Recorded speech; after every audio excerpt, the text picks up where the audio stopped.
Hello, my beautiful souls. Welcome back to my channel. Please like, share, and subscribe my channel. Thank you.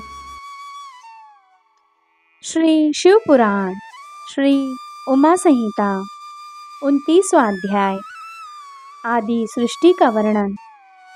सूति जी बोले, हे ऋषिगण, सत और असत का परम स्वरूप प्रधान पुरुष परमात्मा ही भगवान ब्रह्मा जी के रूप में सृष्टि को उत्पन्न करते हैं। वे ही सृष्टि के रचयिता है। विष्णु जी इस सृष्टि का पालन और शंकर जी इसका संहार करते हैं। ब्रह्मा जी ने जब सृष्टि की रचना के बारे में सोचा तो सबसे पहले जल की उत्पत्ति हुई। जल को नरक का पुत्र कहा जाता है और जल में नारायण रहते हैं। ब्रह्मा जी ने स्वयं यज्ञ किया और स्वयंभू कहलाए।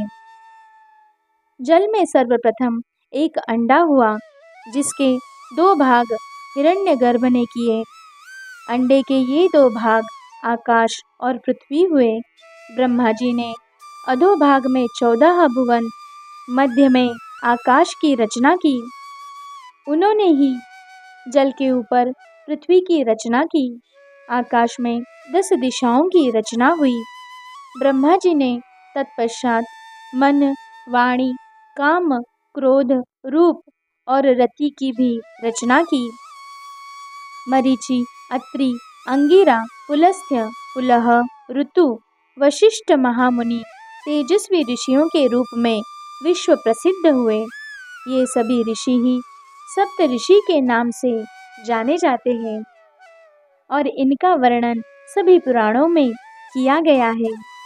पुराणों और सप्त ऋषि रचना के पश्चात यज्ञ सिद्धि के लिए ऋग, यजु, साम और अथर्व वेदों का निर्माण ब्रह्मा जी ने किया। तत्पश्चात उन्होंने देव पूजन किया।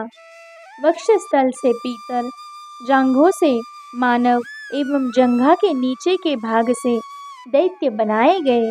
इसी प्रकार ब्रह्मा जी ने सारी सृष्टि की रचना पूरी की, परंतु उनकी बनाई गई इस सृष्टि में विकास न होता देखकर ब्रह्मा जी ने प्रकृति और पुरुष को बनाया, जिन्होंने सृष्टि का निर्माण किया।